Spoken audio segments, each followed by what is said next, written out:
পশ্চিমবঙ্গ থেকে এত বড় বড় নাম বেরিয়েছে, তো সেই পশ্চিমবঙ্গ এখন কার জন্য চেনা হচ্ছে আমাদের পাঠ্য বইতে?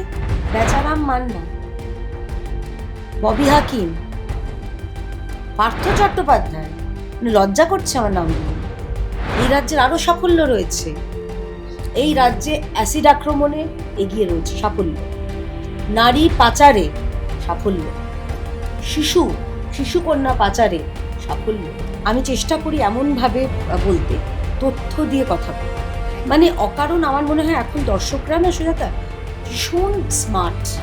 কারার আইন নয় তো, সিএএ হচ্ছে নাগরিকত্ব দেওয়ার আইন। मैं आज ममता बनर्जी जी को स्पष्ट पूछना चाहता हूँ कि घुसपैठिए इतने आ गए कि आपकी सरकार सो रही है। সিঁদুরের টিপ, হাতে শাখা কলা এগুলো পড়ে থাকবে, সেই সিদ্ধান্ত মহিলাদের নিতে হবে। এটাই বার্তা। বিজেপি এলে তোমাদের এখানে চাকরি হবে, সম্মানের সঙ্গে মাথা উঁচু করে বাঁচতে হবে।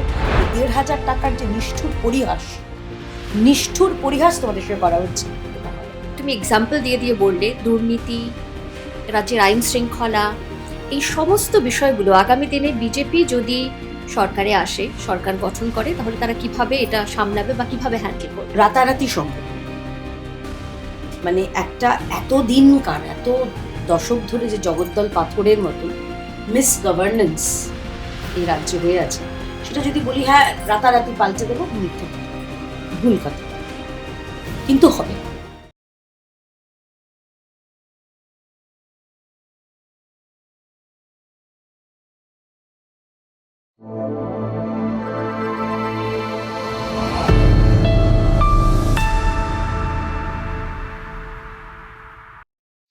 আজকের আড্ডা ব্যক্তির ঊর্ধ্বে পশ্চিমবঙ্গের রাজনীতি, পশ্চিমবঙ্গের আগামী নির্বাচন, পশ্চিমবঙ্গের ভবিষ্যৎ, সেসব নিয়ে আজকে আমাদের আড্ডা, আজকে আমাদের আলোচনা ডেবি আনলিস্টের এই নতুন এপিসোডে।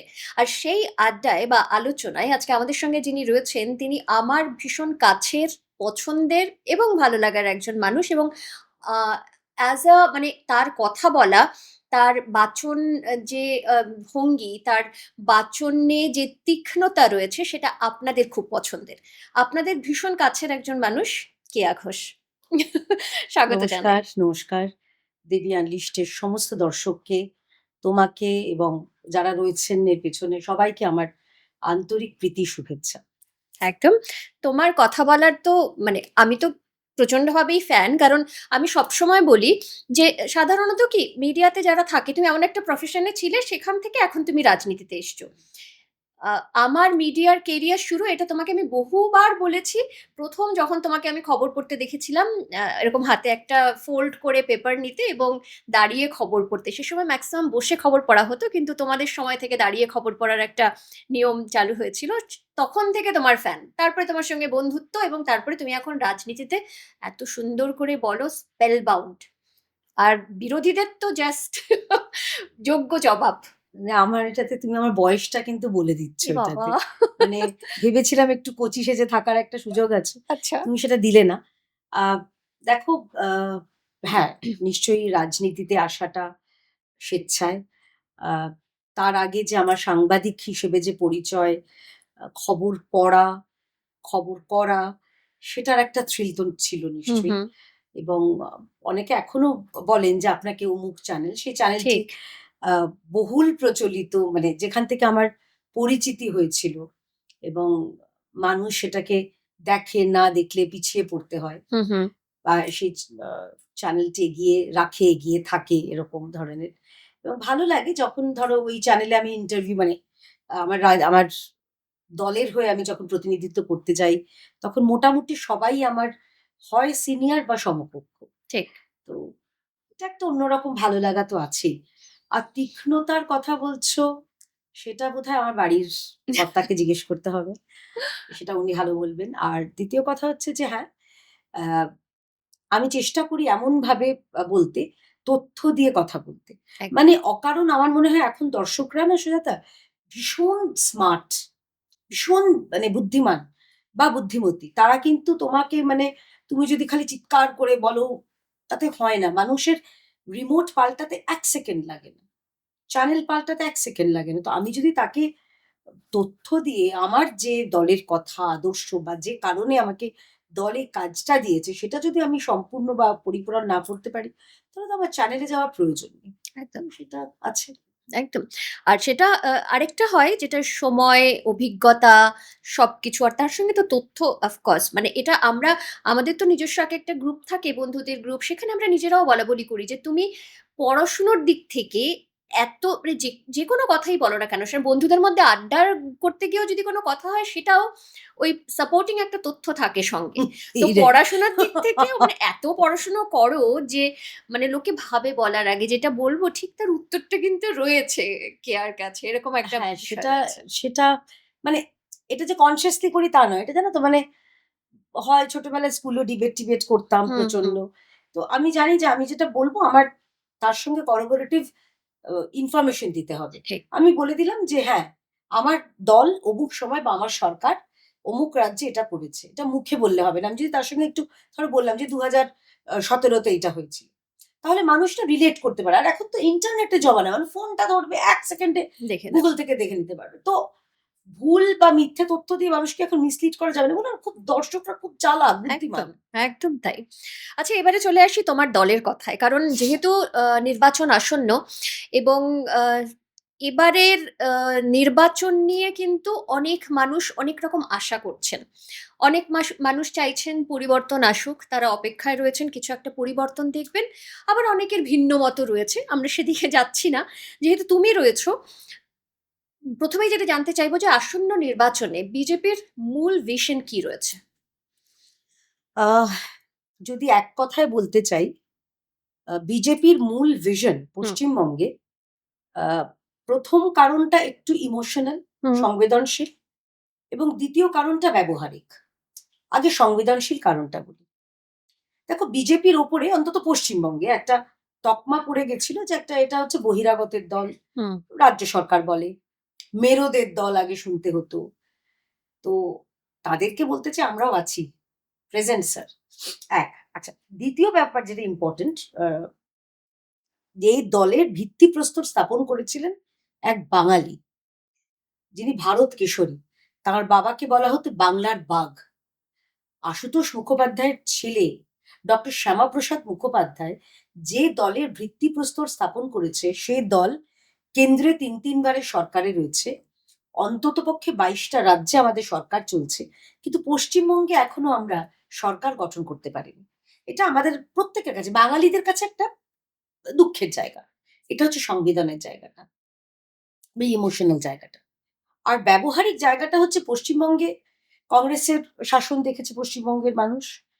বামেদের শাসন দেখেছে। পরবর্তীকালে এই এখনকার সরকারের তৃণমূলের শাসন দেখছে। হুম হুম শাসন বলবো না অপশাসন বলবো, আমার মনে হয় দর্শকরা যথেষ্ট বুদ্ধিমান তারা জানেন। ভারতীয় জনতা পার্টিকে তারা একবার সুযোগ দিয়ে দেখুন। দেখো ইভিএম এর বোতামটা তো আমাদের প্রত্যেকের হাতের নাগালে। পছন্দ না হলে ৫ বছর পরে পাল্টে দেবেন। কিন্তু একবার সুযোগ দিয়ে দেখুন যে আপনাদের যে মিথ্যেগুলো বলা হচ্ছে, আপনাদের যে ও আমাদের বিরোধী দল যারা রয়েছে এই রাজ্যের শাসক দল, তারা যে মিথ্যে ছড়াচ্ছে সেগুলোকে বিশ্বাস করবেন? নাকি একবার চান্স দিয়ে দেখুন। আমরা যে প্রতিশ্রুতিগুলি দিচ্ছি, শিক্ষা, হুম চাকরি, হুম নারী নিরাপত্তা এবং মানুষের সার্বিক উন্নতি। পশ্চিমবঙ্গের এখন তুমি তুমিও বিভিন্ন জায়গায় ট্রাভেল করো নিশ্চয়ই বাইরে যাও। তুমি বাংলার বাইরে মানুষকে বলো, "আমি বাংলা থেকে আসছি।" সবাই একটা ওরে বাবারে এরকম কেন হবে? আমি আমার পরিচিতির জন্য আমি গর্বিত। আমি বাঙালি, এটা আমার পরিচিতি ডেফিনিটলি। আমি সবার আগে ভারতীয়, সেটা আলাদা অস্তিত্ব। কিন্তু বাংলায় থেকে, পশ্চিমবঙ্গে থেকে, পশ্চিমবঙ্গের বাইরে গিয়ে আমাদেরকে কেন এরকম মরমে মরতে হবে? তো এই ব্যবহারিক কারণটার জন্যই ভারতীয় জনতা পার্টির আ পরিবর্তন বা ভারতীয় জনতা পার্টির পক্ষে পরিবর্তনটা অবশ্যম্ভাবী। মানুষ খুব সাইলেন্টলি আমরা বিভিন্ন জায়গায় যাই, গ্রামান্তর প্রচুর ঘুরতে হয় আমাদের। আ দলের কাজে, দলের স্বার্থে। তো মানুষ তাদের ভালোবাসা দেখেছি। আমার দলের প্রতি, আমার দলের নেতৃত্বের প্রতি। একটা ছোট্ট উদাহরণ দিচ্ছি। আমাদের পরিবর্তন যাত্রা হুম হুম চলেছিল। হুম পরিবর্তন যাত্রার মধ্যে যে আমাদের ট্যাবলো গুলো ব্যবহার করা হচ্ছিল, বাসগুলি ছিল, বাইরে মাননীয় প্রধানমন্ত্রীর ছবি এবং সেখানে মানুষ দাঁড়িয়ে আমাদের বা বরণ করছেন তাদের মতন করে, ভালোবাসছেন। আমার সঙ্গে রুদ্রনীল, রুদ্র আমার দীর্ঘদিনের বন্ধু, মানে রাজনৈতিক সহকর্মী ছাড়াও ওর সঙ্গে বন্ধুত্ব অনেক দিনের। আমি আর রুদ্রনীল ওই ওই যাত্রাটা আমাদের ডাকা হয়েছিল। তো মানুষ আমাদের বরণ করছেন। এক বৃদ্ধ, 70 বছর হয়তো বয়স হবে, তিনি চটিটা খুলে প্রধানমন্ত্রীর ছবিটাকে এরকম প্রণাম করলেন। মানে আমার এটা না, আমার এখনো বললে গায়ে কাঁটা দিচ্ছে। এবং সত্যি মানে সবসময় তো ওরকম ক্যামেরা নিয়ে ঘোরা যায় না। মানে ওই ছবিটা দেখে না আমার নিজের চোখে জল চলে এসেছে। যে কতটা ভালোবাসা, কতটা শ্রদ্ধা না থাকলে একটা মানুষ, একটা সত্তরোর্ধ্ব মানুষ, তিনি এটা করতে পারেন। এই ভালোবাসাটা আদায় করেছেন প্রধানমন্ত্রী। একদম। তো সেই জায়গায় দাঁড়িয়ে আমার কোথাও একটা আমারও গর্ববোধ হয় যে আমি এই পরিবারের একটা ছোট্ট হলেও একটা সদস্য। আমি এই দলের ছোট্ট হলেও একজন কর্মী। আমরা কার্যকর্তা বলি। তো এইটা না একটা আ মানে একটা বলে না ইংলিশে যে I wear my badge with pride. তো আমি এটা খুব গর্বিতভাবে আমি বলি। হ্যাঁ, আমি ভারতীয় জনতা পার্টির এবং আমরা বাঙালি। আমার পূর্বপুরুষ, আ আমি ছিন্নমূল পরিবারের, পূর্ববঙ্গ থেকে আসা, এবং আমি বাঙালি এবং আমি ভারতীয়, এবং আমার পশ্চিমবঙ্গে আমরা বিজেপিকে চাই। একদম। আচ্ছা, যদি বিজেপি ক্ষমতায় আসে তাহলে ভোটাররা কোন ৩ টে প্রতিশ্রুতি, কারণ অনেকগুলো তো প্রতিশ্রুতির কথা বলছে বিজেপি। কোন ৩ টি প্রতিশ্রুতি আমরা আশা করতে পারি সবগুলোই করবে। কিন্তু মূলত ভোটাররা কোন ৩ টে প্রতিশ্রুতি আশা করতে পারে যেটা করবে, সেই করবে? যেটা মাননীয় স্বরাষ্ট্রমন্ত্রী অমিত শাহ বলেছেন, প্রথম প্রতিশ্রুতি হচ্ছে ৪৫ দিনের মধ্যে, হুম, 45 ডেজ এর মধ্যে যে সপ্তম বেতন কমিশনটা ঝুলে রয়েছে, হুম। সেই সপ্তম বেতন কমিশন লাগু করা হবে।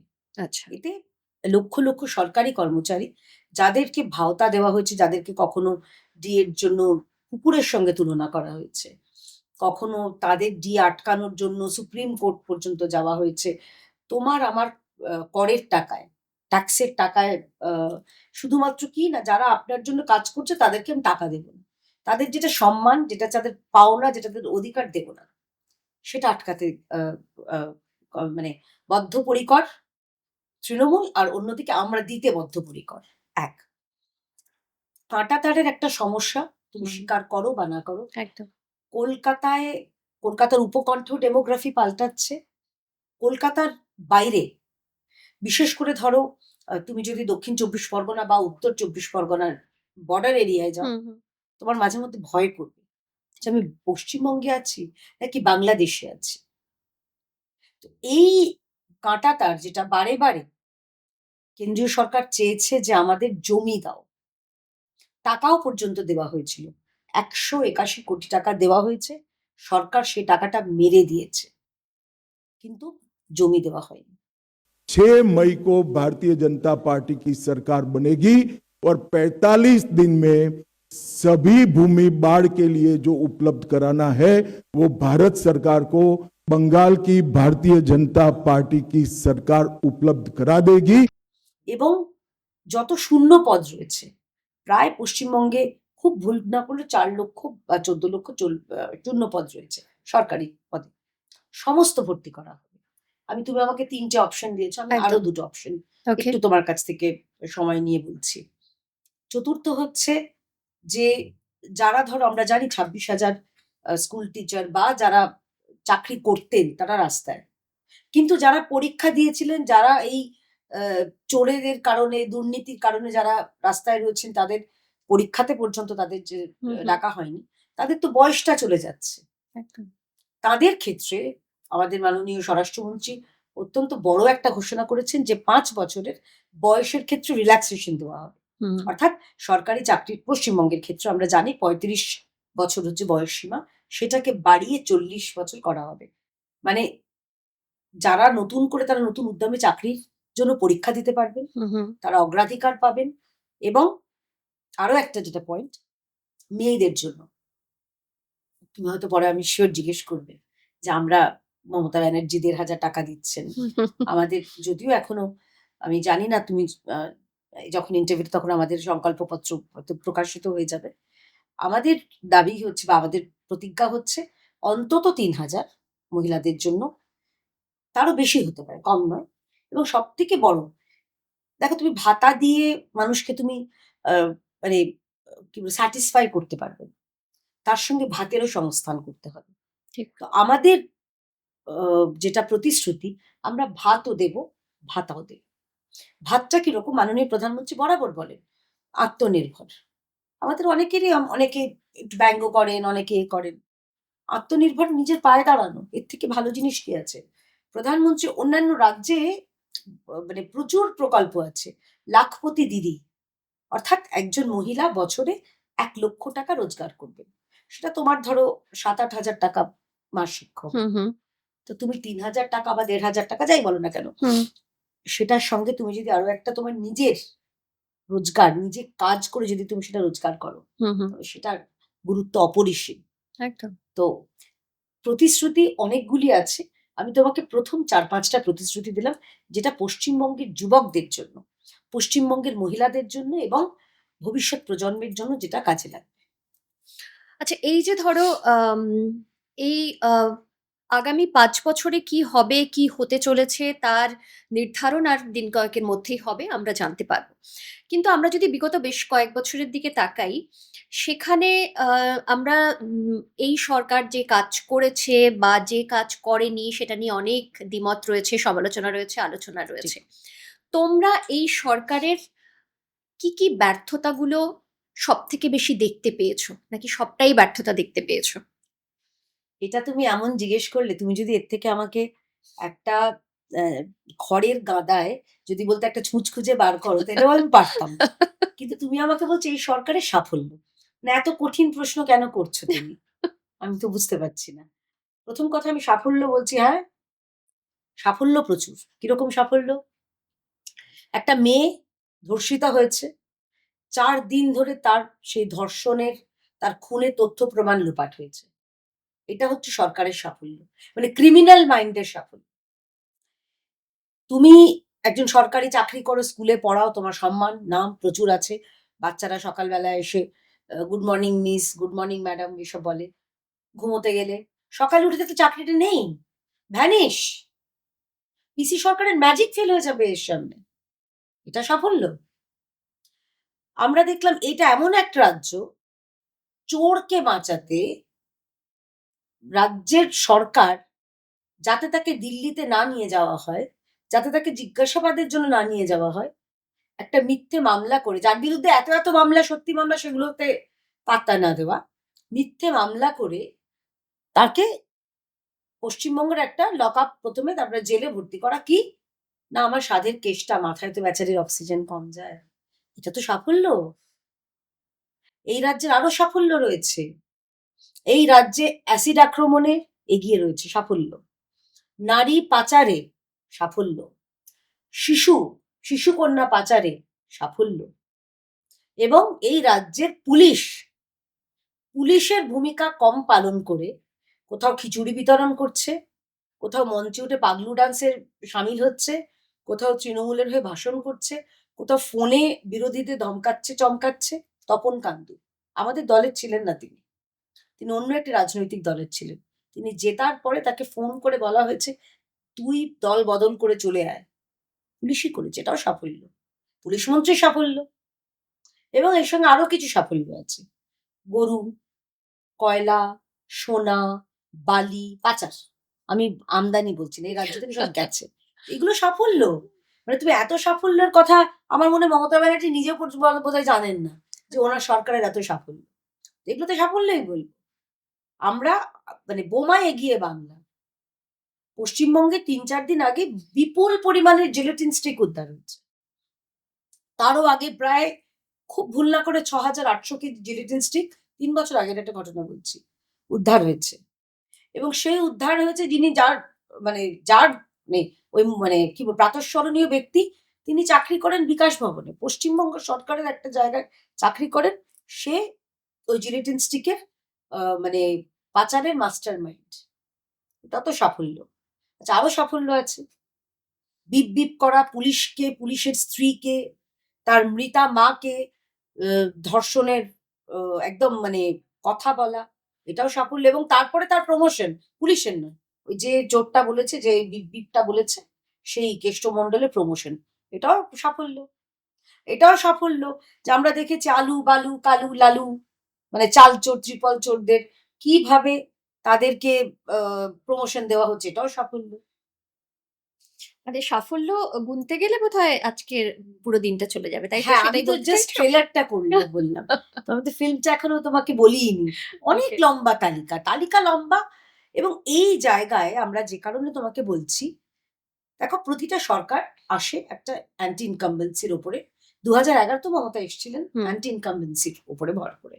তখন বামেদের 34 বছরের সরকার, বিপুল তাদের বিরুদ্ধে এইরকমই অভিযোগ। অভিযোগ।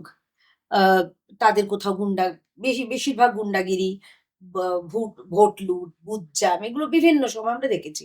মামেদের আমলে আমরা দেখেছি, সাঁইবাড়ি দেখেছি, মরিচঝাঁপি শুনেছি, আনন্দমার্গীর হত্যা আমরা শুনেছি, বানতলা, ধানতলা, সবগুলো আমরা শুনেছি, কেশপুর, এগুলো অনেক কিছু শুনেছি।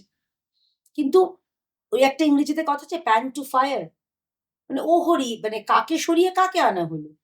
বাংলার মানুষ তো সেটাই ভাবছেন যে এখানে আমরা এমন একজন, আমি আমি মেয়ে, তুমি মহিলা, আমরা রাস্তায় বেরোলে যদি মহিলা মুখ্যমন্ত্রী বলেন যে 8টার পরে বাইরে থেকো না, তোমার কি মনে হয় এটা, মানে আমরা শুনতে রাজি আছি? আমি একটি কন্যা সন্তানের মা, আমার কোথাও না কোথাও আমার বুকটা তো ভয় দূর দূর করবে যে আমার মেয়েটা বাড়িতে এ, যতক্ষণ না ফিরছে আমি কি মানসিকভাবে শান্তিতে থাকবো? তোমার যারা দর্শক রয়েছেন, তাদের মধ্যে যাদের মেয়ে আছে, কলেজে, ধরো তুমি স্কুলে পাঠালে, ঠিক। কলেজে পাঠালে, আমরা কসবা ল কলেজের ঘটনাটা টাটকা, একটা মেয়েকে রেপ করা হচ্ছে, তার ভিডিও করা হচ্ছে, মেয়েটির এখনো পর্যন্ত কোনো ট্রেস নেই। এমন ভয় দেখিয়েছে, আমরা শুনেছি যেটা, তার বাবা মাকে, যে ক্যামেরার সামনে আসা যাবে না। অভয়ার বাবা মা এসছেন এবং তাদের কি পরিমাণ তাদেরকে ট্রোল করা হচ্ছে, হেনস্থা করা হচ্ছে প্রতি মুহূর্তে। আমি নিজে অভয়ার মা বাবার সঙ্গে বহুবার কথা বলেছি, হুম হুম। তাদের বাড়িতে গেছি। অভয়ার মায়ের চোখের দিকে তাকানো যায় না, উনি খেতে পারেন না, ভালো করে ভাত খেতে পারেন না, খেতে বসলেই মেয়ের কথা মনে পড়লেই উনি চলে যান। তো অভয়ার বিচার যারা মুখে বলছে তারা কাজে করছে না। অভয়ার বিচার নিশ্চয়ই পাওয়া দরকার। আমরা মনে করি যে অভয়ার যারা আসল খুনি বা খুনিরা, তারা এখনো বাইরে আছে। তো এই সমস্ত জায়গায় দাঁড়িয়ে আমার মনে হয় যে এই সরকারের যে সাফল্যর থেকে ব্যর্থতার পাল্লাটা এত বেশি ভারী যে যদি করে সত্যি কোনো সাফল্য হয়েও থাকতো, সেটাও চাপা পড়ে গেছে। আচ্ছা, তোমার কথার প্রসঙ্গেই মনে হলো যে এই রাজ্যে আগামী দিনে, ধরো এখন যেটা চলছে, আমরা বিভিন্ন, তুমি এক্সাম্পল দিয়ে দিয়ে বললে, দুর্নীতি, রাজ্যের আইন শৃঙ্খলা, এই সমস্ত বিষয়গুলো আগামী দিনে বিজেপি যদি সরকারে আসে, সরকার গঠন করে, তাহলে তারা কিভাবে এটা সামলাবে বা কিভাবে হ্যান্ডেল করবে? দেখো, রাতারাতি সম্ভব নয়। মানে একটা এত দিনকার, এত দশক ধরে যে জগদ্দল পাথরের মতন মিস গভর্নেন্স এই রাজ্যে হয়ে আছে, সেটা যদি বলি হ্যাঁ রাতারাতি পাল্টে দেবো, মিথ্যে কথা, ভুল কথা। কিন্তু হবে, কারণ তুমি যেই যেই জায়গায় বিজেপি সরকারে আছে, সেই তুমি জায়গাগুলোতে তুমি দেখবে যে বিজেপির মূল লক্ষ্য হচ্ছে গুড গভর্নেন্স। আমাদের প্রধানমন্ত্রী এই গুড গভর্নেন্সের জেরেই কিন্তু তিনি তিনবার মানুষের সেবা করার সুযোগ পেয়েছেন। এবং গুড গভর্নেন্সটা নানান দিকের, এটা একটা ওই একটা 360 ডিগ্রি ভিউ বলতে পারো। সেটা শিক্ষা, স্বাস্থ্য, আয়ুষ্মান ভারত। এই রাজ্যে, মানে আমি শিক্ষা বা স্বাস্থ্য নিয়ে আগে বলি, আমাদের রাজ্যে স্বাস্থ্য সাথী নামে একটা, আমি সরি এই কথাটা আমি এই ওয়ার্ডটা আমি ব্যবহার করতে চাই না, কিন্তু মানে উপায়ান্তর না দেখে ব্যবহার করছি, একটা ঢপ, বিশুদ্ধ মিথ্যে ঢপ চলে স্বাস্থ্য সাথীর আন্ডারে। মানে অধিকাংশ চিকিৎসা এর আন্ডারে নেই। আচ্ছা, নেই বাদ দাও, যে কোনো সাধারণ মানুষ একটা প্রাইভেট হাসপাতালে ঢুকে ভর্তি হয়ে দেখাক স্বাস্থ্য সাথীতে, নেবে না। হাসপাতাল বলবে বেড নেই। যদি তোমার ওই লোকাল কাউন্সিলর, লোকাল বিধায়কের সঙ্গে তোমার বিশাল খাতির থাকে, দহরম মহরম থাকে, তাহলে হয়তো তুমি হলেও হতে পারো, নাহলে নেই। আয়ুষ্মান ভারত, আমাদের পশ্চিমবঙ্গের কত মানুষ দক্ষিণ ভারতে চিকিৎসা যায়, ভেলোর যায়, আহ, তোমার চেন্নাই যায়, হুম হুম। তারা তো কোনো অসুবিধা, তারা নিজেরা টাকা দিয়ে তারা সেখানে চিকিৎসা করান। তুমি ওখানেই, তুমি সাংবাদিক, তুমিও জানবে ওখানে লোক পাঠাও, একটা আলাদা ওখানে কাউন্টার আছে আয়ুষ্মান ভারতের, সেখানে আয়ুষ্মান ভারত কার্ডটা দিয়ে মানুষ চিকিৎসা করাচ্ছেন। আর আমার বাংলার লোকেরা যারা নিজেদের বাংলার গর্ব, বাংলার অস্মিতা নিয়ে বড় বড় লেকচার দেয়, তারা লাইন দিয়ে দাঁড়িয়ে আছে। কি অপরাধ করেছেন তারা? প্রথমেই সবার আগে আয়ুষ্মান ভারত পশ্চিমবঙ্গে লাগু করানো হবে। আচ্ছা, একটা গেল। শিক্ষা। গতকাল না পরশু আমরা দেখছিলাম মিথ্যাশ্রী, সরি, মানে মমতা বন্দ্যোপাধ্যায়, তিনি একটা বলছিলেন যে আমরা নতুন স্কুল খুলবো। আরে যে 8,000 স্কুল বন্ধ হয়ে গেছে সেগুলো খুলুন। পশ্চিমবঙ্গে 8,000 স্কুল বন্ধ হয়ে গেছে। পশ্চিমবঙ্গে এমন বহু স্কুল আছে, অন্তত 3,500, যেখানে স্কুলে একজন করে শিক্ষক। পশ্চিমবঙ্গে এমন স্কুল আছে যেখানে শিক্ষকই নেই, স্কুল ছাত্রছাত্রীরা যাতায়াত করছে, তারা একটু মিড ডে মিলটা পাচ্ছে। এবং এই মিড ডে মিলের ক্ষেত্রেও তঞ্চকতা। মিড ডে মিলের সিংহভাগ টাকা কেন্দ্র পাঠায়, সেখানেও তঞ্চকতা, সেখানেও মান কমিয়ে দেওয়া হয়, কোথাও তাদের ঠিক মতন খাবার দেওয়া হয় না। তো শিক্ষা, কারণ আমরা বিশ্বাস করি যে এই প্রজন্ম, মানে পরবর্তী প্রজন্ম, তারা শিক্ষিত না হলে, তারা যদি নিজেদেরকে শিক্ষিত না করতে পারে, তাহলে তো আমাদের লস। ঠিক। পশ্চিমবঙ্গ যেটাকে বলা হতো ইন্টেলেকচুয়াল রাজধানী, বুদ্ধিমত্তার সেরা, পশ্চিমবঙ্গ থেকে এত বড় বড় নাম বেরিয়েছে। তো সেই পশ্চিমবঙ্গ এখন কার জন্য চেনা হচ্ছে আমাদের পাঠ্য বইতে? বেচারাম মান্না, ববি হাকিম, পার্থ চট্টোপাধ্যায়। মানে লজ্জা করছে আমার নামগুলো নিতে। মানে আমাদের কোথায় অধঃপতন হয়েছে? একটা অধঃপতনের লেভেল থাকে, আমরা সেই লেভেলটাও বোধহয় পার করে গেছি। তো সেই জায়গায় দাঁড়িয়ে আমাদের ওভারনাইট সম্ভব নয়, কিন্তু শিক্ষা, স্বাস্থ্য এবং চাকরি। দেখো, বিজেপি বাই ডিফল্ট আমরা ভারী শিল্পের পক্ষপাতী। ওই মমতা ব্যানার্জি বলছেন না যে আমরা ওই এমএসএমই, এমএসএমই খুব ভালো লাগে। এমএসএমই আমরাও, কেন্দ্রীয় সরকার প্রচুর গুরুত্ব দিচ্ছে, কিন্তু এমএসএমই মানে চপের দোকান নয়, এমএসএমই মানে রপের দোকান নয়, এমএসএমই মানে ফুচকা নয়, কচুরি, মোমো, এগুলো স্টল নয়। এমএসএমই ক্ষুদ্র ব্যবসা। তুমি সেটা পার্লার করতে পারো, তুমি সেটা সেলাইয়ের দোকান, তুমি 3-4 জনকে নিয়ে করতে পারো, টেলারিং শপ, তুমি সেটা নিজের মতন ছোট্ট ব্যবসা, মণিহারি দোকান বা ওষুধের দোকান, সেগুলো করতে পারো।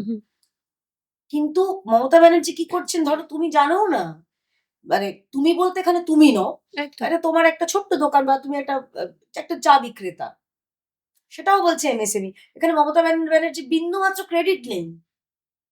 শুধুমাত্র একটাই ক্রেডিট, উনি বলেছিলেন সবাই চা বিক্রি করুন, সেটা আলাদা কথা।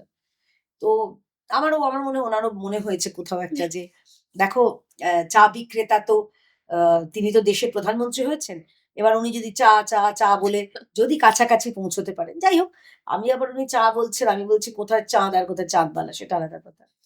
তো বিষয়টা হচ্ছে, মমতা ব্যানার্জি এমন একজন মানুষ, ব্যক্তিত্ব, যিনি, আমি জানি না স্বপ্ন হয়তো কি দেখেছিলেন বা যা প্রতিশ্রুতি দিয়েছিলেন, উনি সব প্রতিশ্রুতি মিথ্যে প্রতিশ্রুতি হয়েছে। 2021-এ বলেছিলেন ডবল ডবল চাকরি দেব। আমরা ডবল চাকরির কথা বলছি না, আমরা বলছি একটা চাকরি, সুনির্দিষ্ট চাকরি, পশ্চিমবঙ্গে শিল্প হবে। আমার পশ্চিমবঙ্গের ছেলেমেয়েরা পরিযায়ী শ্রমিক হয়ে অন্য রাজ্যে যাবে না, তারা বাংলাতে থাকবে, চাকরি করবে, বাড়ি ফিরে মায়ের হাতের গরম গরম ভাত, ধোঁয়া ওঠা ডাল, আর আলু ভাতে হোক, ডিম ভাতে হোক, তরকারি হোক, মাছ হোক, খাবে। এটা আমাদের বেসিক প্রতিশ্রুতি। তো তফাৎটা হচ্ছে, আমরা ওরকম বলবো না আমরা লন্ডন করে দেবো, গ্রিস করে দেবো। তো আমরা দেখলাম তো উল্টো হয়ে গেছে, কলকাতাটা গ্রিস হয়ে যায় বর্ষাকালে। তো উনি তো স্বপ্ন দেখিয়েছে লন্ডন, কিন্তু লন্ডন না হয় একটু দূরে চলে গেছে, গ্রিস হয়ে গেছে। তো আমাদের মোটামুটি এবার রোয়িং প্র্যাকটিস সবাইকে করতে হবে, বাড়ির সামনে পার্কিং করা থাকবে নৌকো।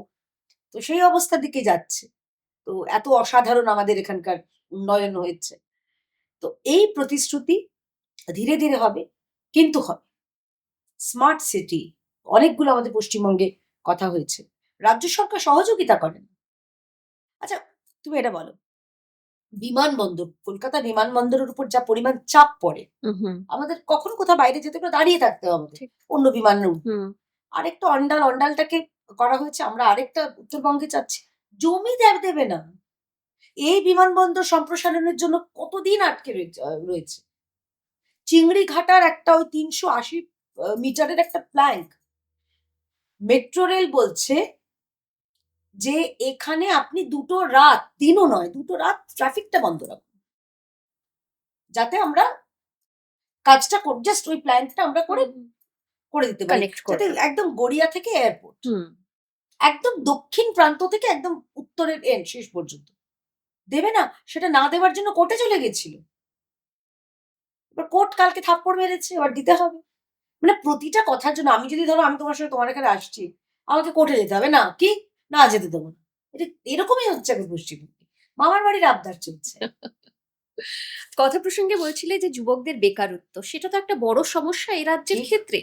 এ বিষয়ে তোমাদের কি নির্দিষ্ট পরিকল্পনা রয়েছে এই বেকারত্ব দূর করার জন্য? কারণ সাধারণ মানুষ কিন্তু এগুলো নিয়ে, তুমি কিছুক্ষণ আগেও বলছিলে সাধারণ মানুষ এখন অনেক বেশি সচেতন, অনেক একদম। জানেন, বোঝেন। তো সেটা নিয়ে সুনির্দিষ্ট পরিকল্পনা কি তোমাদের? দেখো, মমতা বন্দ্যোপাধ্যায় ভোটের আগে উনি একটা যুব সাথী চালু করেছেন। এটাও একটা মিথ্যে, এটাও একটা ভাঁওতা। এবার তুমি জিজ্ঞাসা করবে কেন? খুব ভুল না করে থাকলে 2016 সালে উনি এটা শুরু করেছিলেন, তখন যুবশ্রী সম্ভবত নাম দিয়েছিলেন। সেই যুবশ্রী 1 বছরের মধ্যে হতশ্রী হয়ে গেল, বন্ধ হয়ে গেল। পশ্চিমবঙ্গের অধিকাংশ কলকারখানার মতন ওটাও, প্রকল্পটা বন্ধ। আবার ওনার 2026 মনে এই রে, যে যুবকদের আমরা চাকরি দিতে পারিনি তাদের 1,500 টাকা করে দেব, দিয়ে উনি শুরু করলেন। প্রথমে বললেন অগাস্ট মাস। দেখুন উনি তো দূরদর্শী সম্পন্ন, ওনার রাজনৈতিক জ্ঞান তীক্ষ্ণ, উনি বুঝে গেছেন অগাস্ট মাসে আমি সরকারে থাকবো না, এগিয়ে আনলেন এপ্রিল। এবার এপ্রিলও ভাবলেন যে ভোট আছে, লোকে অত এ করবে না, টালমাটাল অবস্থা। আবার মার্চে নিয়ে চলে এলেন। না আছে বাজেট, না আছে এটার কোনো দিক নির্দেশ, না আছে কোথা থেকে অর্থ যোগান হবে তার কোনো নির্দিষ্ট একটা রাস্তা, হুম। কিচ্ছু নেই। মানে আমি তো বাহুবলীর ওই বাহুবলীর ওই যিনি নায়িকা ছিলেন, মেরা বচন হি মেরা শাসন হ্যায়, এখন তো তাই অবস্থা। তো উনি বললেন, মানুষ, পশ্চিমবঙ্গের যুবক কিচ্ছু নেই তাদের হাতে, তারা ওই দৈনিক 50টা টাকা পেতে আমরা দেখলাম 84 লক্ষ, প্রায় 1 কোটি যুবক যুবতীরা তারা লাইন দিয়েছে। তাদের মধ্যে কেউ বিটেক করা, কেউ মাস্টার্স করা, কেউ পিএইচডি করছে। একজন বিটেক যুবকের মা, তিনি ওই ফর্মটা নিয়ে হাউ হাউ করে কাঁদছেন, আমার ছেলে চাকরি নেই। তাদের অপরাধ একটাই, পশ্চিমবঙ্গে জন্ম নিয়েছে। এটা সরকারের ব্যর্থতা নয়। তুমি দেখবে না এখন তৃণমূলের কাউকে এই যুব সাথীটাকে নিয়ে তারা বড় বড় কিছু বলছে, কারণ তারা বুঝে গেছে এটা তাদের ব্যর্থতা। 1 কোটি ছেলে মেয়ে রাজ্যে বেকার, তাদের চাকরি নেই। 1,500 টাকাটা, সে 1,500 টাকা নিয়ে অনেকেই মোদিজির ব্রিগেডে এসছেন, সেটা আলাদা কথা। কারণ এটা কারোর মানে নিজের ছবি আঁকা, এপাং ওপাং ঝপাং কবিতা লেখা, তার সেটা টাকা নয়। এই টাকাটা হচ্ছে আমার তোমার টাকা, একদম। রাজ্য সরকারের মানুষের, রাজ্য সরকারের টাকা নয়, মানুষের করের টাকা। তুমি ব্যবহার করছো ভোটের স্বার্থে। তো যাই হোক, আমি তো বলবো টাকাটা নেবেন, কারণ টাকাটা আপনার হকের টাকা। কিন্তু টাকাটা নিয়েও তৃণমূলের হাবভাব এমন যে যারা প্রাপক, যারা পেয়েছে, তাদেরকে ধমকানো চমকানো হচ্ছে। আমাদের আমাদের নদিয়ার আমাদের একজন বিজেপি পরিবারের এক দাদা, তার বাচ্চা মেয়ে, হুম, হুম। 18-19 বছরের বাচ্চা মেয়েটি, সে অ্যাপ্লাই করেছিল, বেশ করেছিল, অ্যাপ্লাই করেছিল। এটা তৃণমূলের টাকা নয়, এটা সরকারের টাকা, মানুষের টাকা। তো যাই হোক, সে তার কাছে এসেছে। এবার হরিণঘাটার, এটা ঘটনাটি হরিণঘাটার কাউন্সিলর, সে ফোন করে ধমকানো চমকানো যে অফিসে এসে দেখা করো। কেন? টাকাটা কি তুমি তোমার বাড়ি থেকে দিয়েছো? মমতা ব্যানার্জি বলেন না, আমি ওই নিম্ন রুচিতে নামতে পারবো না। উনি বলেন না, তোমার বাপের টাকা? না, বাপের টাকা নয়, আমার বাবার, আমার মায়ের, আমার পিসি, আমার ঠাকুরদা, আমার জ্যাঠা কাকা, কারণ নয়, আমাদের সবার টাকা। এবং সে বাচ্চাটা যায়নি বলে তাকে এবং তার বাবাকে হেটল করা হয়েছে। বাচ্চাটাকে বলা হচ্ছে তোকে কিডন্যাপ করে নেব। এটা বাংলার মানুষ জানুক যে কি চলছে। এইবারে চলে আসি তোমার প্রশ্ন, তুমি বলেছো হুম হুম। যুবকদের জন্য। হুম আমি যেটা তোমাকে বললাম, আমাদের মূল লক্ষ্য হচ্ছে শিল্প। শিল্প মানেই চাকরি। তোমাকে কথা দিতে পারি, আমার মানে একজন দলীয় কর্মী হিসেবে, আমাদের সরকার অন্তত 6 মাসের মধ্যে শিল্পের ভিত্তিপ্রস্তর স্থাপন করবে। দুটো উদাহরণ দিচ্ছি। আসামে ইতিমধ্যে সেখানে টাটাদের সেমিকন্ডাক্টরের হাব শুরু হয়ে গেছে। কত টাকার বিনিয়োগ জানো? 26,000 কোটি টাকার। চলে এসো উত্তরপ্রদেশে, রিসেন্ট হয়েছে। সেখানে খুব ভুল না করে থাকলে সম্ভবত এটা হচ্ছে 40,000 কোটি টাকার এরকম রাউন্ড অ্যাবাউট। এআই, এখন তো এআই একদম। নতুনে, হুম। সে এআই একটা হাব তৈরি হচ্ছে উত্তরপ্রদেশে। চলে এসো উড়িষ্যাতে, 1-1.5 বছরের সরকার, আমাদের নতুন সরকার ইতিমধ্যেই পশ্চিমবঙ্গে থেকে উনি বিনিয়োগ নিয়ে চলে গেছেন আমাদের মুখ্যমন্ত্রী উড়িষ্যার। সেখানেও 20-30 হাজার কোটি টাকার ইতিমধ্যেই, এবং কাজ শুরু হয়ে গেছে। এগুলো শুধুমাত্র মৌ নয়, মানে মৌ হলে মৌ ভান্ডারে মৌ জমে থাকবে সেটা নয়, কাজ শুরু হয়ে গেছে। আসামে প্রথম ফেজে কাজ চলছে। এবং তোমাকে আরো একটা তথ্য জানিয়ে দিচ্ছি, মানে আমি দর্শকদেরও জানা দরকার, এখন যারা নতুন আইফোন কিনছেন, হুম হুম। প্রত্যেকটা আইফোন, আই রিপিট, প্রত্যেকটা আইফোন মেক ইন ইন্ডিয়া, ইন্ডিয়াতে অ্যাসেম্বল হচ্ছে। চায়না থেকে পুরো আইফোনের সমস্ত যে অ্যাসেম্বলিং এর ভারতবর্ষে হচ্ছে। তুমি প্রতিটা যে কোনো নতুন আইফোন বাক্স খুলে দেখবে পেছনে, এবং বড় বড় অন্যান্য যা ফোনগুলো রয়েছে, make in India, made in India, এইটা হচ্ছে ভারতবর্ষ করে দেখিয়েছে। তো সেই জায়গায় দাঁড়িয়ে বিজেপির মূল যে আমাদের মন্ত্র হচ্ছে শিল্প, ভারী শিল্প। ভারী শিল্প মানে স্বাভাবিকভাবে চাকরি, সব রকম সেক্টরের জন্য, যারা অল্প শিক্ষিত, যারা উচ্চ শিক্ষিত, যারা আরো বেশি উচ্চ শিক্ষিত, প্রত্যেকের জন্য চাকরি আছে। আমি, তুমি, আমরা কি চাইবো আমাদের সন্তানরা অন্য জায়গায় যাক? বাড়িতে থাকুক, চাকরি করুক, এখানে পড়াশোনা করুক, চোখের সামনে থাকুক, যে কোনো বাবা মাই চাইবেন, সেটাই হবে। যুবকদের জন্য এটাই বার্তা, বিজেপি এলে তোমাদের এখানে চাকরি হবে, সম্মানের সঙ্গে মাথা উঁচু করে বাঁচতে হবে। ওই 1,500 টাকার যে নিষ্ঠুর পরিহাস তোমাদের সঙ্গে করা হচ্ছে, ওটা হবে না। আরেকটা খুব গুরুত্বপূর্ণ প্রসঙ্গ নিয়ে জানতে চাইবো, যদিও এটা নিয়ে তুমি বহুবার বহু মাধ্যমে বলেছো। তবে যেহেতু একদম সামনেই নির্বাচন, আমার মনে হয় অনেকের মনে এই প্রশ্নটা এখনো কিছুটা রয়েছে। সেই উত্তরটাই জানতে চাইবো যে নাগরিকত্ব, বা খানিকটা তুমি কিছুক্ষণ আগেও বলছিলে, বা অনুপ্রবেশ, বা সাম্প্রতিক সময় ভোটার তালিকা নিয়ে সমালোচকরা যেটা বলছেন যে এটা একটা বিভাজনমূলক ইস্যু, তুমি কি বলবে? আমার পূর্বপুরুষ ফরিদপুর আর বরিশালের, আমি হচ্ছে খাঁটি বাঙাল একেবারে, ঠিক আছে? তো সেই জায়গায় দাঁড়িয়ে আমার পূর্বপুরুষ মানে 47-এর সময় চলে এসেছিলেন, দেশভাগের সময়। আমার ঠাকুরদা এসছিলেন, ঠাকুরদার যারা ভাইরা রয়েছেন তারা এসছিলেন, নিজেদের সম্মান, নিজেদের ধর্ম এবং নিজেদের মেয়েদের, আমার ঠাকুমা বা আমার পিসি টিসি যারা ছিলেন, তাদের সম্ভ্রম বাঁচাতে। পরবর্তীকালে 71-এ যুদ্ধ হয়, এবং সেই সময় থেকে ক্রমাগত কিভাবে ওখানে হিন্দু মেয়েদের উপরে ক্রমাগত খান সেনারা অত্যাচার করেছে, সেটা আমি আর নতুন করে বলবো না, ইতিহাসের দলিলে তুমি পেয়ে যাবে। ছেলেদেরকে মেরে ফেলেছে, আর মেয়েগুলোকে জীবিত রেখে গণধর্ষণ করে হুম হুম। তাদেরকে এরকম শুলের মতো টাঙিয়ে দেওয়া হতো। রাস্তা দিয়ে সারি সারি নগ্ন হিন্দু মেয়ে তাদের টাঙিয়ে দেওয়া হতো। সেই জায়গায় দাঁড়িয়ে যারা পশ্চিমবঙ্গে চলে এসেছেন, ভারতবর্ষে চলে এসেছেন, নিজেদের ধর্ম, নিজেদের ঐতিহ্য, নিজেদের সম্মান এবং প্রাণ বাঁচাতে, তাদের জন্য দীর্ঘদিনে তাদের দাবি ছিল তারা ভারতীয় নাগরিক হিসেবে গণ্য করা হোক তাদের। আমি ইতিহাস ঘাটবো না, নেহেরু লিয়াকত প্যাক্ট বললে অনেক কথা হয়ে যাবে, সেই প্যাক্ট কোনো রকম মান্যতা দেওয়া হয়নি, অনেক কথা হয়ে যাবে। আমি খুব সাধারণ ভাবে আমার দর্শক, যারা তোমার দর্শক রয়েছেন, তাদের বোঝানোর জন্য বলছি। পশ্চিমবঙ্গে এর আগে বাম সরকার ছিল, তারা কি করতো, যারা আহ, ওপার বাংলার যারা এসেছিলেন ছিন্নমূল থেকে, তাদের কাছ থেকে লেভি তুলতো, টাকা তুলতো, এবং বলতো তোরা যদি টাকা না দিস তোদেরকে দড়িয়ে দেবো। আবার ওই দেশে পাঠিয়ে দেবো, আহ, মানে তোমাকে ফেরত পাঠিয়ে দেওয়া হবে। হুম হুম তৃণমূল সরকার কি করলো? একই জিনিস করলো, একই রকম রাজনীতি তারা করলো, কিন্তু এদের যে নাগরিকত্ব দেওয়ার প্রয়োজন সেটা একবারও কি বলেনি।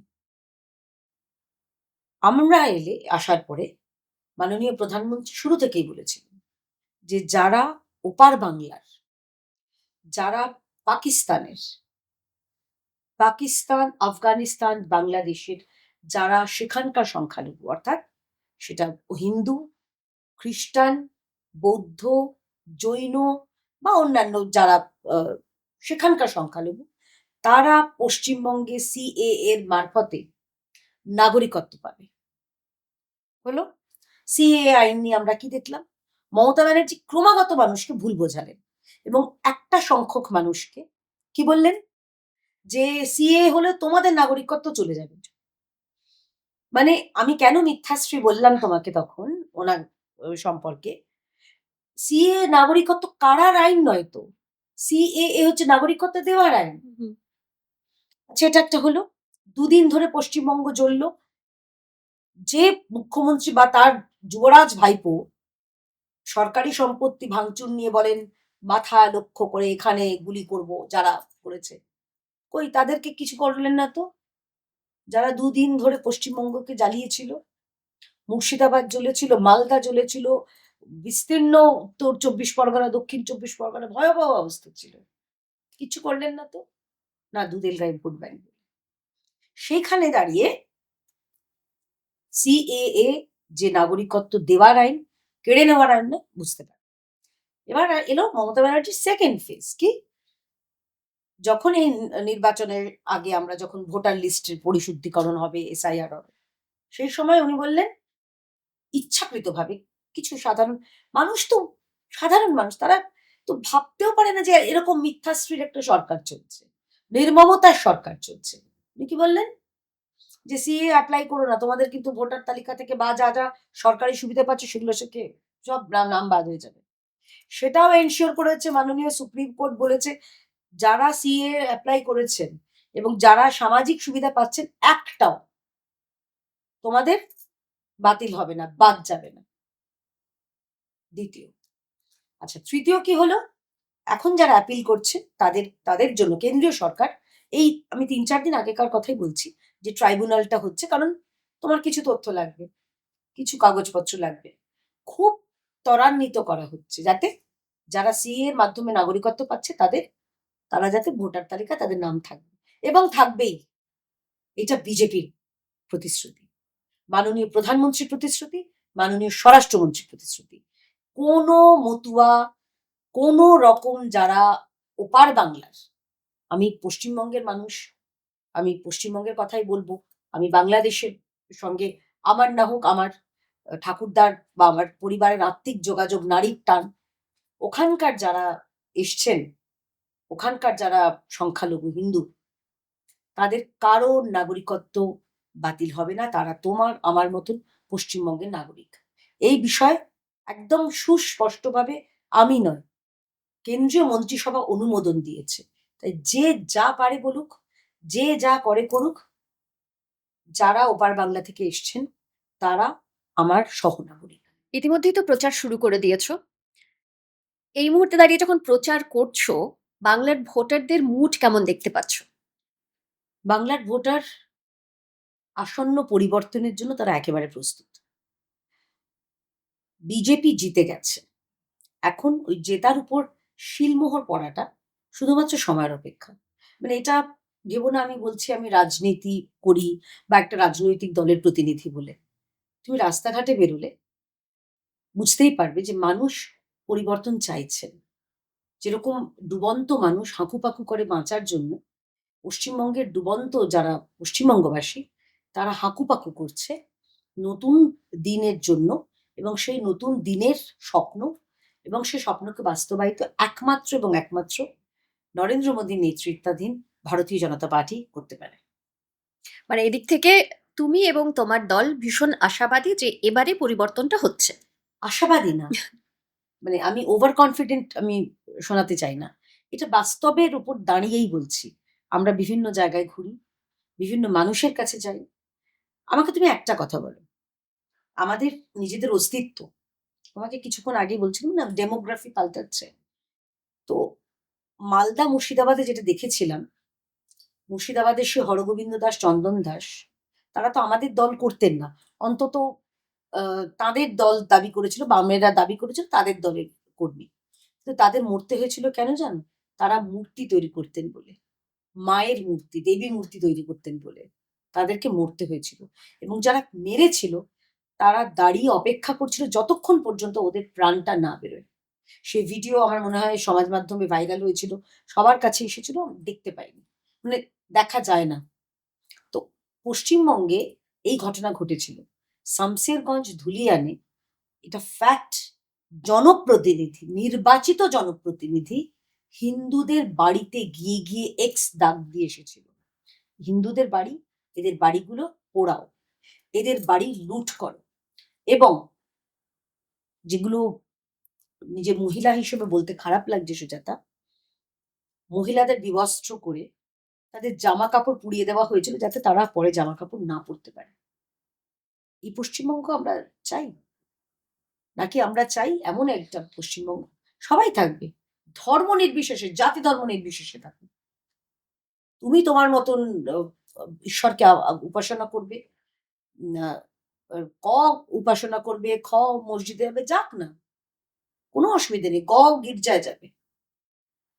কিন্তু একটা ধর্ম শুধুমাত্র সরকারের স্ট্যাম্পড ভোট ব্যাংক হয়ে আছে বলে যা খুশি তাই করার লাইসেন্স হবে না। এই জায়গাটাতে এটাকেই বলে গুড গভর্নেন্স, এটাকেই বলে গণতন্ত্র। তো সেই জায়গায় দাঁড়িয়ে মানুষ, যে মহিলারা যদি এক বস্ত্রে নিজের বাড়িঘর ছেড়ে অন্য ভিন জায়গায় না যেতে হয়, কারণ হিন্দু বাঙালির লাস্ট এবং একমাত্র হোমল্যান্ড হচ্ছে পশ্চিমবঙ্গ।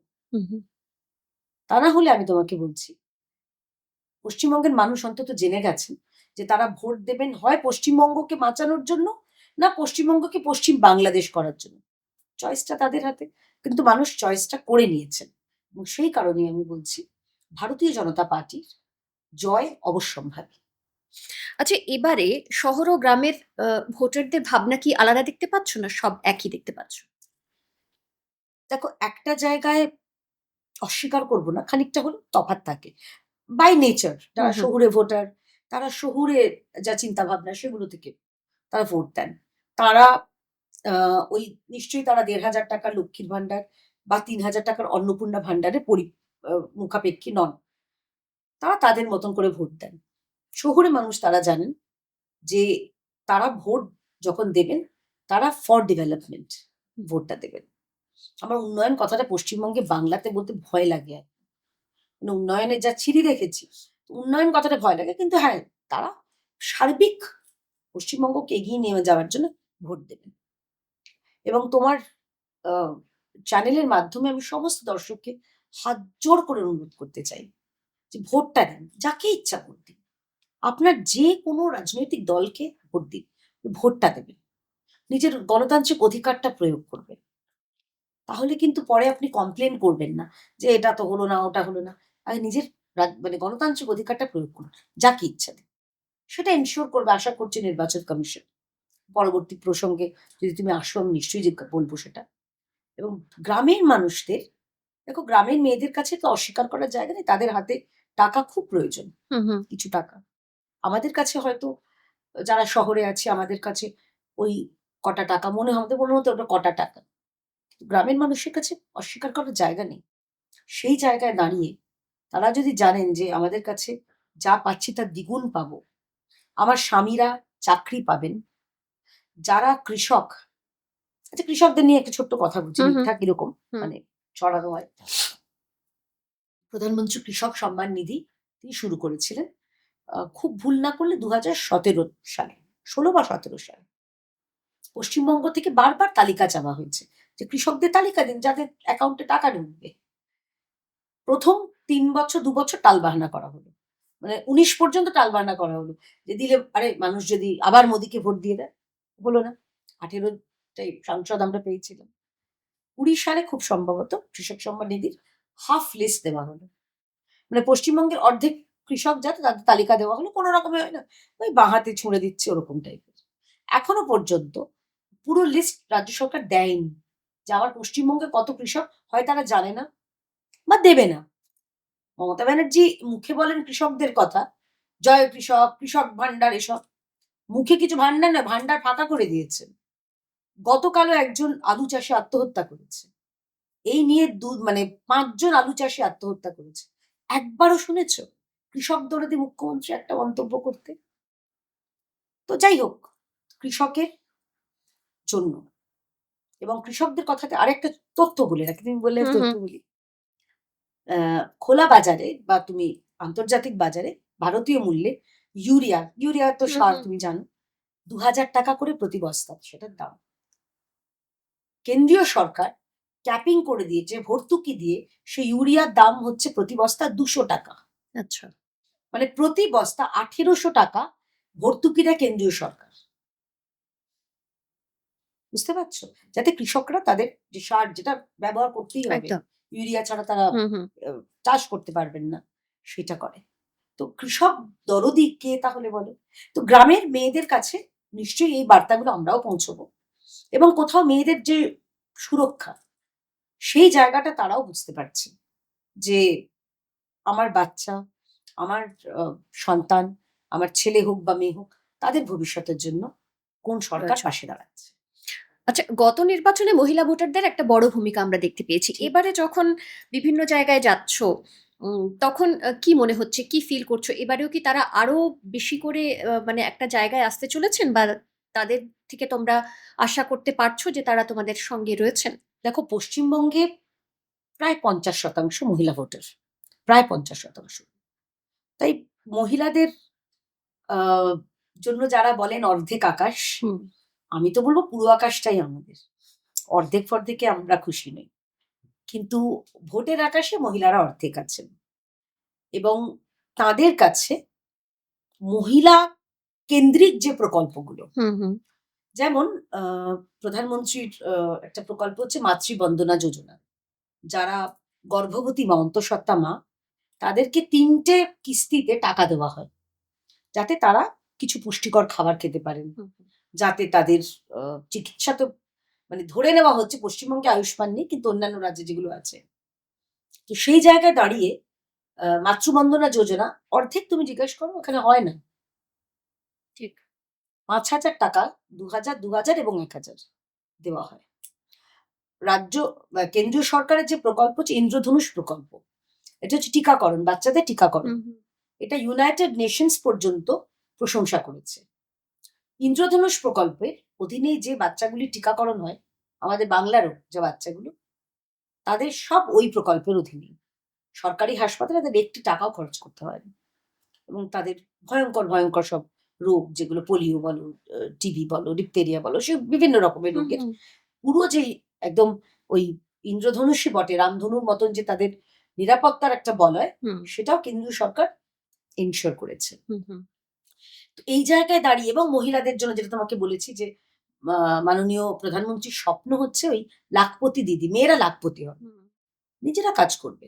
সেটা তুমি ছবি এঁকে বলো, তুমি tailoring shop, beauty parlour, nurse training centre, তুমি মেকআপ আর্টিস্ট হতে চাও, এখন তো খুব একদম। ডিমান্ড এগুলোর, হুম। হেয়ার ড্রেসার হতে চাও, কোর্স করো, শিখে নিজের ব্যবসা করো, তুমি নিজে রোজগার করো, আরো 4 জনকে তুমি তাদের কর্মসংস্থানের ব্যবস্থা করো। ঠিক। তো এই স্বপ্ন কেন্দ্রীয় সরকার দিচ্ছে মেয়েদের জন্য। মহিলা স্পেসিফিক আরো একটা অদ্ভুত প্রকল্প আছে, পশ্চিমবঙ্গ জানেই না, স্ট্যান্ড আপ ইন্ডিয়া। সেটা হচ্ছে প্রতিটি ব্যাংক, প্রতিটি সরকারি ব্যাংকে একজন করে একদম সমাজের অনগ্রসর শ্রেণীর যে মহিলা, তিনি যদি প্রজেক্ট রিপোর্ট বড় কোম্পানি করার জন্য তিনি যদি প্রজেক্ট রিপোর্ট জমা দেন, 1 কোটি টাকা পর্যন্ত তিনি ঋণ পাবেন, 1 crore।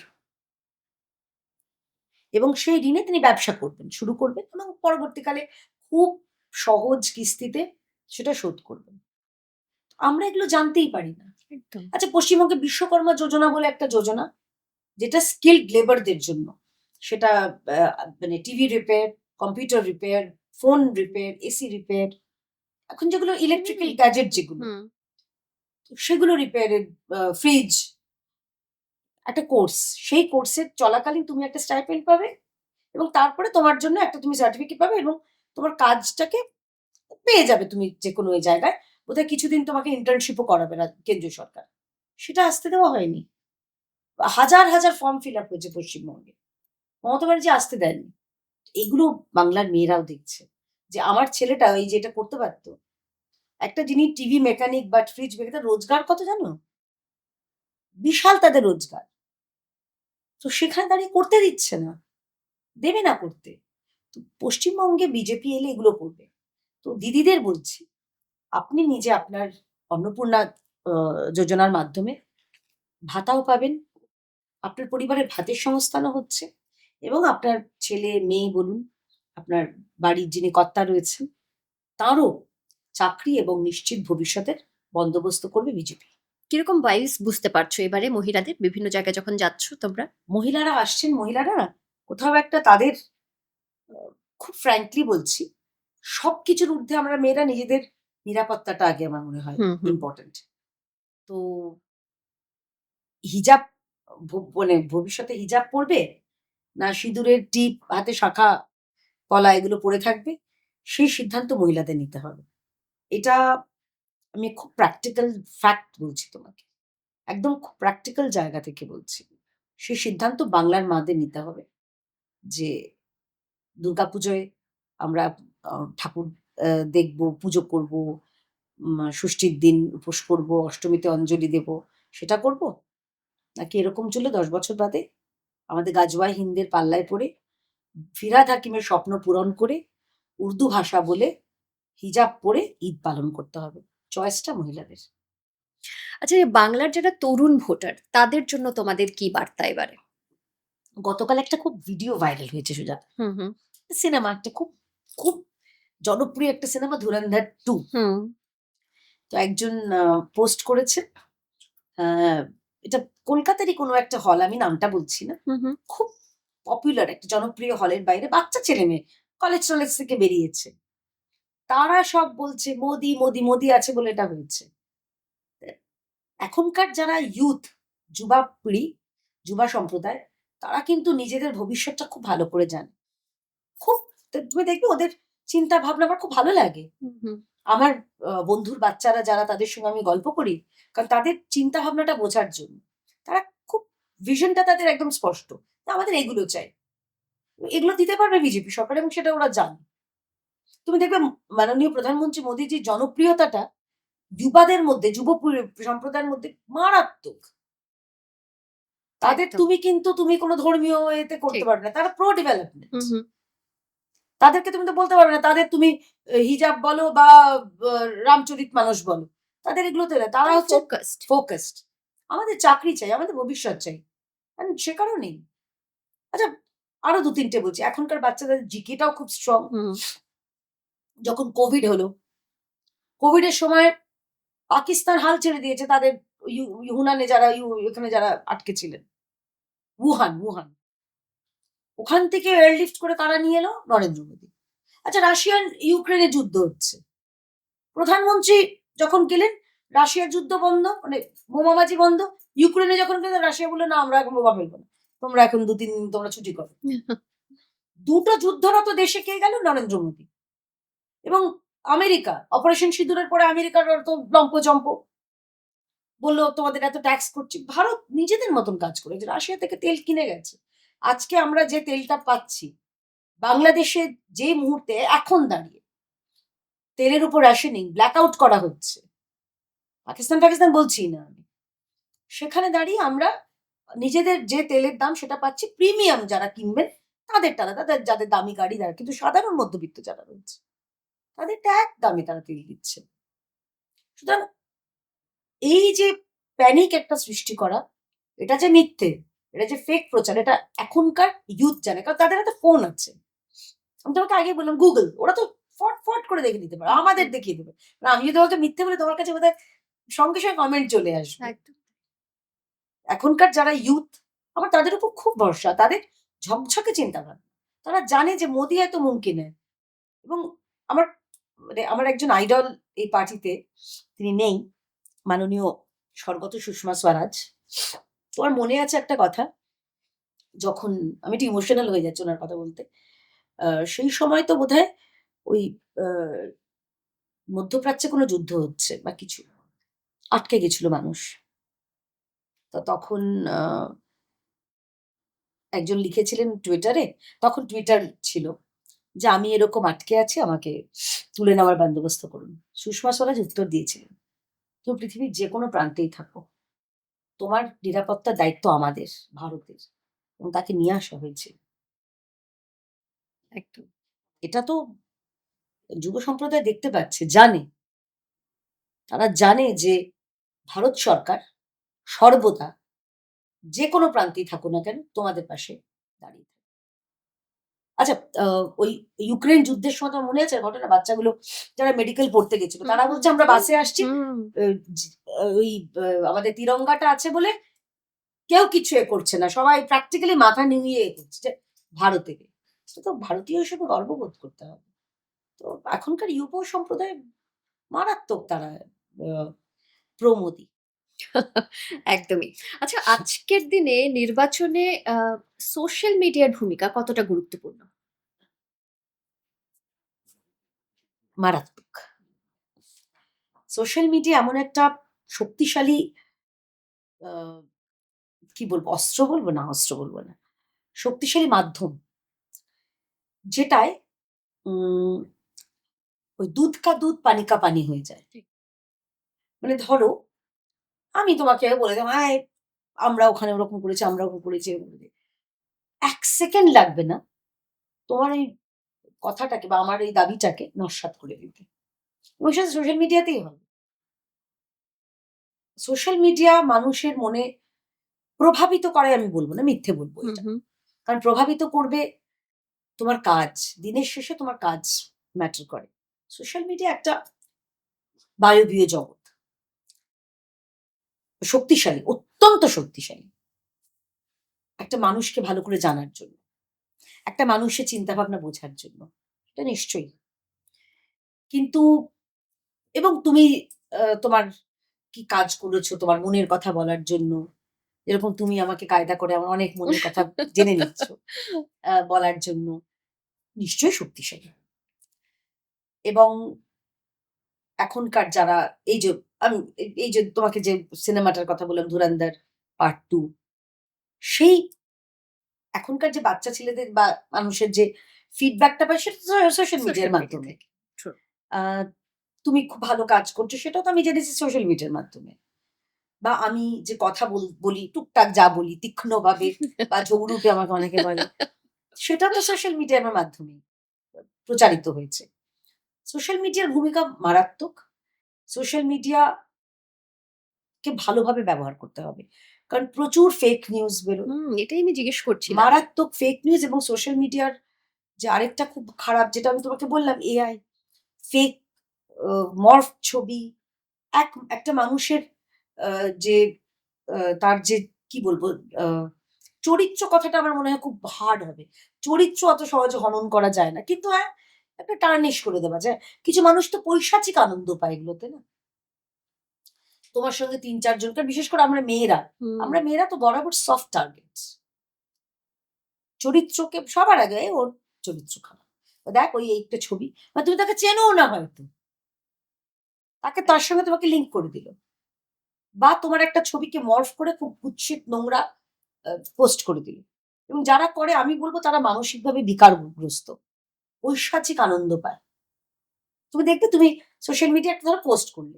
আমি তো এগুলো দেখি, মানে যেহেতু আমার প্রোফাইলটাও সবার জন্য খোলা থাকে, আমি বরং মজাই পাই। খুব আগে আমার কোথাও দুঃখ হতো যে এই আচ্ছা। এখন দেখি এগুলো কিচ্ছু এসে যায় না। তুই তুকারি করে কথা বলে, আমারকে নিয়ে নোংরা উক্তি করে, আমার কোনো নেতৃত্বকে জড়িয়ে নোংরা কথা বলে। আগে এগুলো খুব হার্ট হতো। ভাবতাম না, রেসপন্ড করব। কিন্তু এটাও একটা সোশ্যাল মিডিয়াতে আমার ব্যক্তিগতভাবে মনে হয় রিঅ্যাক্ট করা দরকার নেই। কারণ ওরা চাইবে যারা বুলি তারা চাইবে তুমি রিয়াক্ট করছো, React. মজা পাবে তাতে। ঠিক। যে ও যে ঠিক জায়গায় আঘাতটা করতে পেরেছে একদম সেটাতে ও আনন্দ পাবে। ঠিক। মানে দুরকমই রয়েছে। এবার তুমি যেটা নেবে পজিটিভ ইউজ ওয়েটা মানে ওয়াইজলি। একদম। স্ট্যাটিউটরি ওয়ার্নিং একটা আছে। আচ্ছা, এবারে আমরা একটা র‍্যাপিড ফায়ার করি। করো। ওকে। আচ্ছা, রাজনীতির বাইরে মানুষ কেয়া ঘোষ কেমন? কি করতে ভালোবাসে? রান্না, গান, বাথরুমের মধ্যে বাথরুম সিঙ্গার আর গান শোনা। এত ব্যস্ত শিডিউল, তার মধ্যে পরিবার এবং বন্ধুদের জন্য কিভাবে সময় বার করো? ওরে বাবারে, আমার বন্ধুরা যা ডিমান্ডিং, অন্তত মাসে তাদের সঙ্গে একবার আড্ডা না দিলে খুব মান অভিমান হয়, মানে মারামারি পর্যন্ত হয়ে যাবে এরকম। আর পরিবারের জন্য সময় খুব দেওয়া হয় না। আমার বাড়িতে আহ, মেয়ে পড়াশোনা করে, সে তার নিজের জগতে আছে। স্বামী, তিনিও ডাক্তার, জানোই তুমি হয়তো, তারও নিজের জগৎ আছে। হুম, হুম। আমার একটা ৪ পেয়ে পোষ্য আছে। বাড়িতে গিয়ে সেই আমার মনের শান্তি, প্রাণের আরাম। আচ্ছা, উম এত সারাদিন ব্যস্ত থাকো, মানে সকাল থেকে ব্যস্ততা শুরু, রাত পর্যন্ত চলে। এই ব্যস্ততার মধ্যে কোনটা প্রেফারেবলি তুমি নিতে ভালোবাসো? চা না কফি? কফি। Coffee person. কালো কফি চিনি ছাড়া। ওটা আমার একটাই দুর্বলতা বলো, নেশা বলো। আগামী ৫ বছরে নিজেকে কোথায় দেখতে চাও? একটা ভালো মানুষ হিসেবে, যাতে মানুষ অন্তত আমার নামের পাশে বা নাম যখন নেবে তখন এইটুকু বলবে যে আহ, ভালো একজন রাজনীতিবিদ। বাংলার মূলধারার মিডিয়া নিরপেক্ষ নাকি পক্ষপাতদুষ্ট? নিরপেক্ষভাবে পক্ষপাতদুষ্ট। এটা তো দারুণ। দুটো মিলিয়ে মিশিয়ে আনসার। এক কথায় এই মুহূর্তে বাংলার রাজনীতিকে কিভাবে ব্যাখ্যা করবে? ভীষণভাবে ডিস্টার্বড, ভীষণভাবে একটা ভ্যাকিউম তৈরি হয়েছে। মানুষ গুড গভর্নেন্স চাইছেন, মানুষ পরিবর্তন চাইছেন, পরিবর্তন অবশ্যম্ভাবী। বাংলায় বিজেপির সবচেয়ে বড় শক্তি কি? আমাদের সংগঠন, আমাদের দায়বদ্ধতা এবং আমাদের স্বপ্ন পূরণের অঙ্গীকার।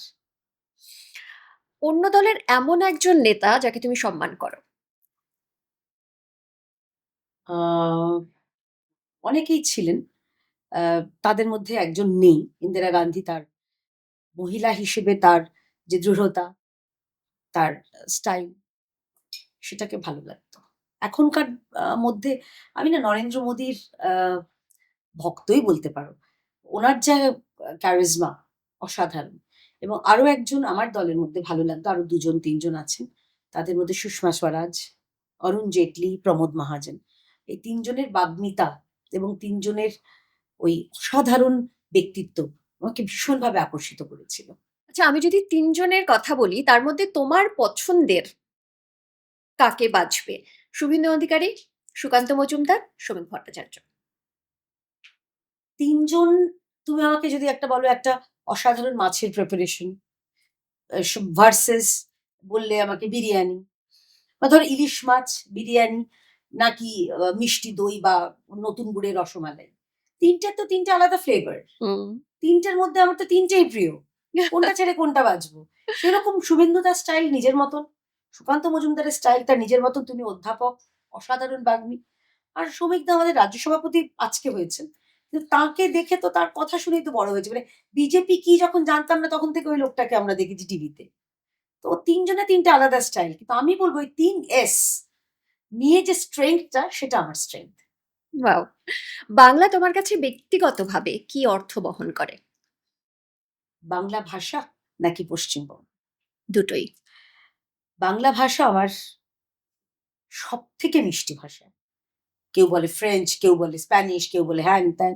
আমার কাছে আমার ভাষার মতন মিষ্টি ভাষা, আন্তরিক ভাষা কিচ্ছু নেই। এক। আর পশ্চিমবঙ্গ আমার আমার জন্মস্থান, আমার কর্মস্থান, আমার আবেগ। যে পশ্চিমবঙ্গকে আমরা আবেগ দিয়ে ভালোবাসি, যে পশ্চিমবঙ্গকে আমরা একটা বাসযোগ্য ভবিষ্যতের জন্য কিছু একটা তৈরি করে দিয়ে যেতে চাই। হয়তো আমরা থাকবো না, হয়তো কেন, নিশ্চয়ই আমরা থাকবো না, কিন্তু এমন একটা পশ্চিমবঙ্গ পরবর্তী প্রজন্মকে দিয়ে যেতে চাই, যে পশ্চিমবঙ্গকে নিয়ে তারা আরো এগিয়ে যাবে। বাংলা আবার ভারতও মাঝে শ্রেষ্ঠ আসন লবে। সংখ্যার নিরিখে এবারে কিরকম ফলাফল আশা করছো? আমি টিয়া পাখি নিয়ে বসি না, তাই আমি তোমাকে এক্সাক্ট সংখ্যা বলতে পারবো না। কিন্তু ইসবার মোদি সরকার, পশ্চিমবঙ্গে পরিবর্তন অবশ্যম্ভাবী। বাঁচতে চাই বিজেপি তাই, চাকরি তাই চাই বিজেপি তাই, এবং পাল্টানো দরকার চাই বিজেপি সরকার। এটা আমি বলছি না, রাস্তার মানুষ বলছে। একদম শেষে এই পডকাস্ট যারা শুনছেন, আমাদের কথা, তোমার কথা যারা শুনছেন, সেই সমস্ত ভোটারদের এক লাইনে যদি কিছু বলতে বলা হয়, কি বলবে? আপনার ভবিষ্যতের জন্য, আপনার সন্তানের নিরাপত্তার জন্য, তাদের উজ্জ্বল ভবিষ্যতের জন্য একমাত্র বিকল্প ভারতীয় জনতা পার্টি। আর আপনি যদি বিজেপিকে পছন্দ নাও করেন, একবার সুযোগ দিয়ে দেখুন। কথা দিচ্ছি, পস্তাবেন না। তাই এবারে অন্তত ভোটটা দিন, ভোট দিয়ে নিজেদের গণতান্ত্রিক অধিকারটা প্রয়োগ করুন, পরিবর্তন আনুন। নমস্কার। থ্যাংক ইউ সো মাচ তোমাকে এতটা সময় দেওয়ার জন্য। জানি এখন খুব ব্যস্ত, কারণ তোমাদের যেহেতু প্রচার চলছে, ঠিক। বিভিন্ন জায়গায় যেতে হচ্ছে, তার ঠিক। মধ্যেও তুমি এতটা সময় দিলে, সেজন্য থ্যাংক ইউ সো মাচ। তবে তুমি একটা দারুণ কথা বলেছো যে প্রত্যেকের কিন্তু নিজস্ব মতামত থাকে, কি করবেন, কি চাইবেন না চাইবেন। তবে আমার মনে হয়, এটা ব্যক্তিগতভাবে পুরোপুরি আমার নিজস্ব মতামত, যে আমরা তো বাম জমানায় দেখলাম, তারপরে তৃণমূলের এত বড় একটা দীর্ঘ সময় তাদেরকে দেখলাম। আমার মনে হয় পরিবর্তনের জন্য একটা সুযোগ কিন্তু দেওয়া যেতেই পারে, নিশ্চয়ই, তাই না? নিশ্চয়ই। তারপরে আমরা ডিসিশন নেব যে কি ঠিক, করব, কি একদম। করব না, কি হবে। একদম। তো সেটা মনে হয় আপনাদের মতামত অবশ্য আপনাদের নিজস্ব। আপনারা কি চাইছেন, কিভাবে চাইছেন আগামী দিনে এই রাজ্যকে দেখতে, কমেন্ট সেকশনে কিন্তু জানাতে পারেন। আজকে আমাদের এই যে আলোচনা, আসন্ন নির্বাচন, এই মুহূর্তে পশ্চিমবঙ্গের রাজনীতি, সেসব নিয়ে আপনাদের যদি কোনো মতামত থাকে, সেটাও কিন্তু কমেন্ট সেকশনে জানাবেন। আর আজকের আড্ডা কেমন লাগলো? কারণ ব্যক্তিগতভাবে কেয়ার সম্বন্ধে আমরা বাইরে থেকে খুব একটা জানি না, কারণ রাজনীতির জগতের মানুষ, তারা সবসময় রাজনীতির কথাই বলেন। তবে দু একটা প্রশ্ন রাখতে পেরেছি ব্যক্তিগতভাবে, তো সেটা নিয়ে একটু জানলাম যে পরিবারের জন্য সময় খুব কষ্ট করে বার করতে হয়। তবে খুব ভালো থাকো, আগামী দিনে তোমার দল যেন আরো এই রাজ্যে আরো ভালো ফলাফল করতে পারে, সেই আশা আমরা করতে পারি। নিশ্চয়ই আর আবার দেখা হবে এরকম একটা আড্ডায়, নিশ্চয়ই হবে। ঠিক নিশ্চয়ই। আমাদের এখানের যে নির্বাচনের ফলাফল তারপরে, এবং নিশ্চয়ই পজিটিভ কোনো একটা রেসপন্স নিয়ে দেখা করবো নিশ্চয়ই, আমরা। নিশ্চয়ই। তোমার জন্য দেবী আনলিস্টের পক্ষ থেকে ছোট্ট একটা উপহার। বাহ, ধন্যবাদ। খুব সুন্দর। আর রয়েছে বাঞ্ছা নামের তরফ থেকে একটা গিফট হ্যাম্পার। Thank you. আর এই রংটা তো আমার খুব প্রিয়। একদম এটা বোধহয় তুমি জেনে বুঝেই পড়েছো। ঠিক। Thank you. নির্বাচন এবং তার ফলাফল, নির্বাচনের পর ফলাফলের জন্য কিছুদিনের অপেক্ষা, তারপরেই আমরা জানতে পারবো এই রাজ্যের ভবিষ্যৎ কি, আমরা কিভাবে এগোচ্ছি, কোন দিকে এগোচ্ছি। ততদিন তো আমাদের অপেক্ষা থাকবেই, তবে আপনাদের মতামতের জন্য কিন্তু আমাদের অপেক্ষা থাকবে। আপনারা কি চাইছেন অবশ্যই কমেন্ট সেকশনে লিখে জানান। আর দেবী আনলিস্টের সঙ্গে থাকুন, সাবস্ক্রাইব করুন, ফলো করুন, আর এভাবেই সঙ্গে থাকুন। নমস্কার।